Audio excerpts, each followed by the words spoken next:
Ciao, man. Sit. Good boy. Smile.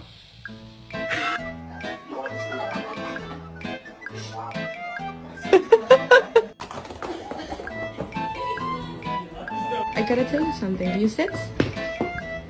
You adopted. Oh, I'm sorry!